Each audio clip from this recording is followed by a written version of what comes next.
up, YouTube? It's Baker. Welcome back to Blue Line Morphs, guys. Hope everybody's doing really well. It's super late for me. It's like Saturday, like 5:10 p.m. I gotta upload this video within the next 2.5 hours to get it up. Might be a little bit later tonight, so it's 8 o'clock. I apologize if my eyes are super red and puffy. Went to the barber. I got some little fucking piece of hair and like stuck in my contacts. I rinsed my eyes out.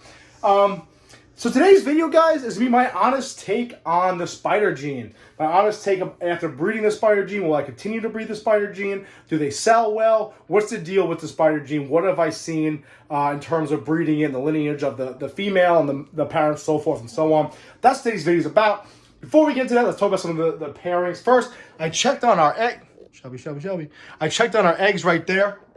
It's about 35 days after they laid. I popped open some of the press and seal to get some fresh air in there. Candled them. Super veiny. Looking really good. Really excited about those 5 eggs. Really important for my clown pie project, so I'm really happy about that. This week we had a big pairing. We had my high-intensity orange dream. Where is she? My high-intensity orange dream yellow belly fire clown girl. Bred to our stranger leopard clown boy sitting right here. I actually, while we're over here, I moved him over, moved the Aussie Pie Boy over, and our blackhead pinstripe doublehead clown pie female over. They all kind of came off food for me. They haven't been eating that well, so I wanted them to eat a little bit better. They have been in these 55-40s with hides. Obviously, the hides are moved now, all of them. They have all eaten in here except for the stranger boy, but I moved them over, trying to spark them, get them back on food, so we'll see what happens with that. I'm actually going to hook up a new thermostat I got.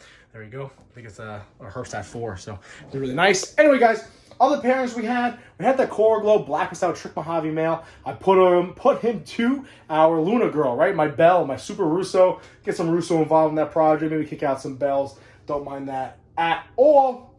My Banana Pied male locked up with that Pastel Lesser Het Pie girl. Why not? I get it. Lesser pies, blah, blah, blah. I wanted to. I've had her for 2 years. She's the first ever morph I got, so I wanted to breed her. That mystery clown boy with that keyhole thing going on here. This boy right here, he paired with my Orange Dream Fire Girl. Create some nice hats. At least that's the goal. My killer entry blade clown locked with my pastel butter red striped leopard clown, possible het pie, possible spot nose. So anyway, guys, that was a solid week for me. I'm gonna be posting on Wednesday as usual. However, on Saturday I probably won't be posting just because it's Christmas. Okay, so stay tuned for that. Next week's video, no idea yet. So we'll get into that. So today, let's talk about my spiders, okay? Before we get into this, full and complete transparency and disclosure, I love spider. I think it's really cool. I mean, who doesn't love this? It does wonders to the pattern.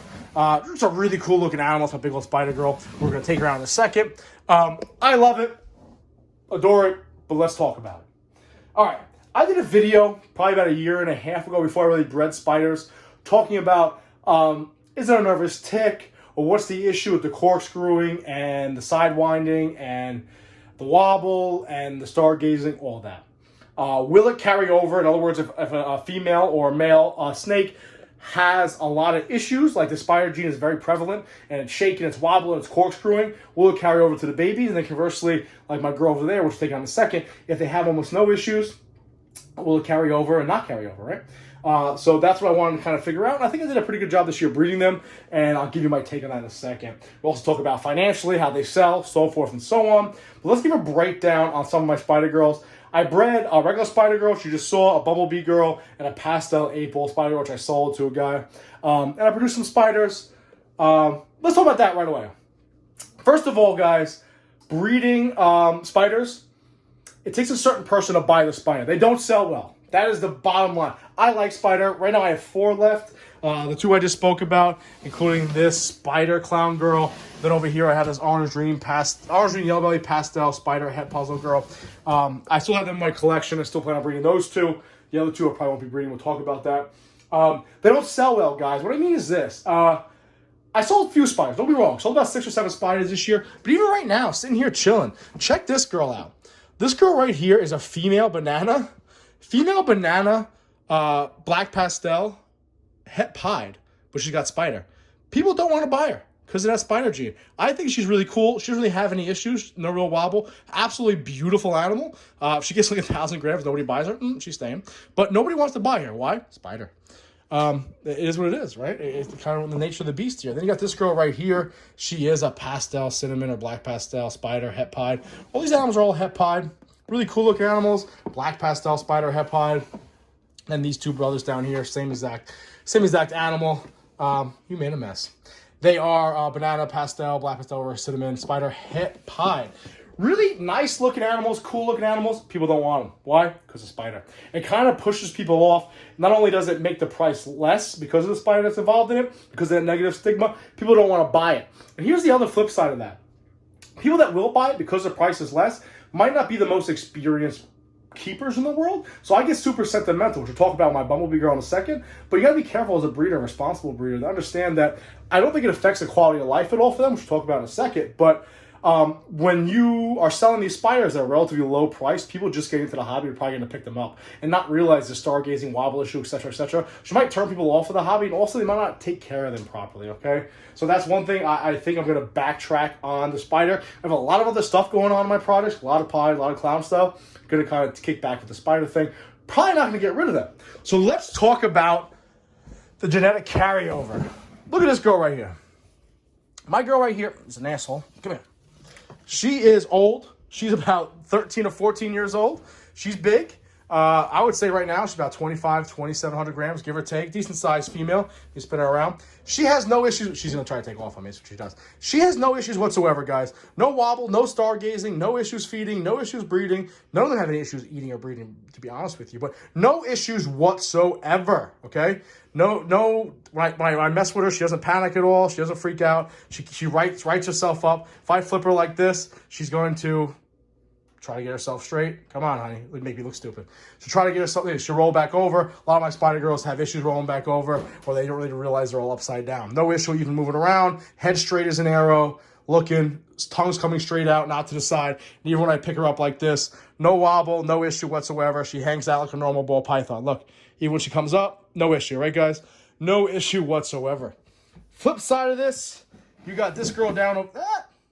She's such a jerk. You got this girl right here who loves making a mess of her tub, so I'm sure it's a mess. Here's my bumblebee girl. Also bred her this year.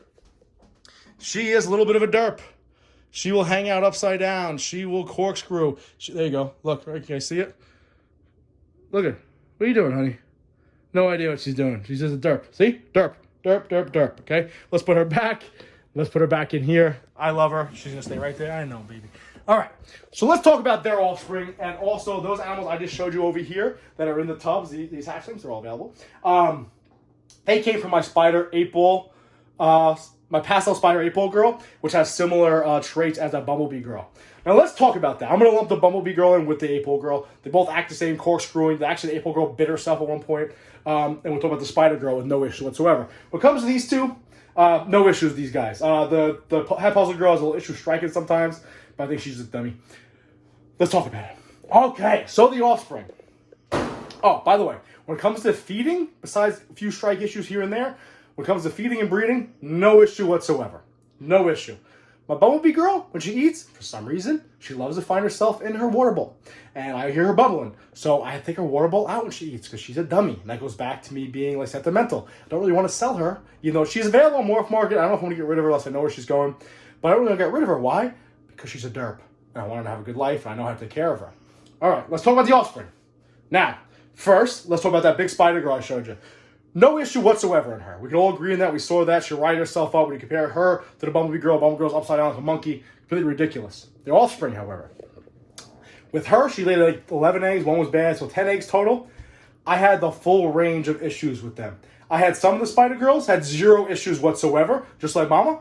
However, there were some that had slight wobble, some had bad wobble, some had corkscrewing, some were stargazing like a motherfucker. And that's just the reality, okay? So what I've noticed is, even though the mom doesn't exhibit a lot of the issues or the taboo issues when it comes to spider, doesn't mean that the babies won't. We know it's genetic. We know it's spider orientated. We know it's a neurological disorder with the spider gene. We know you can't bring them together. We know all this. But I was curious to see that if the mother, that's spider, or the father, that's spider, doesn't have a lot of the issues, if maybe the babies are more susceptible not to have the issues also. And I found that to not be the case just based upon that clutch.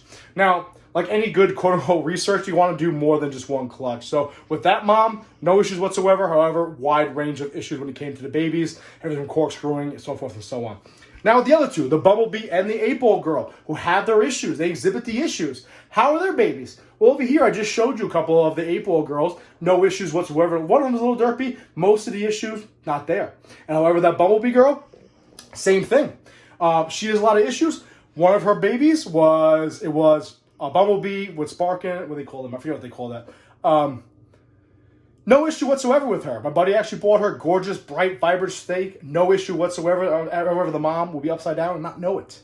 And then on the other side of that, she also produced herself another Bumblebee female. Kind of slight issues, nothing crazy. So ultimately what I've seen is, even though the parents may not exhibit the worst of the traits in a spider, it doesn't mean that's going to carry over to the offspring that have spider. It looks like it's just kind of going to do its own thing, okay? Now, am I going to breed the spiders this year? I'm not entirely sure. Why? Again, guys, I got a lot going on. I have all these pies, all these clowns, all this shit going on. I have about 35 females ready to go.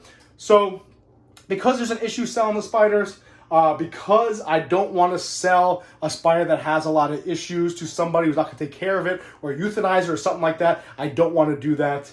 So I'm going to lay back. With that being said, that big old spider girl, that Bumblebee girl, will probably just be permanent residents here and just kind of live out their days, chilling in the tub, unless I get some crazy powerful male that I put to her for hats or something. But that's where I stand on spider right now. Will I ever breed it again?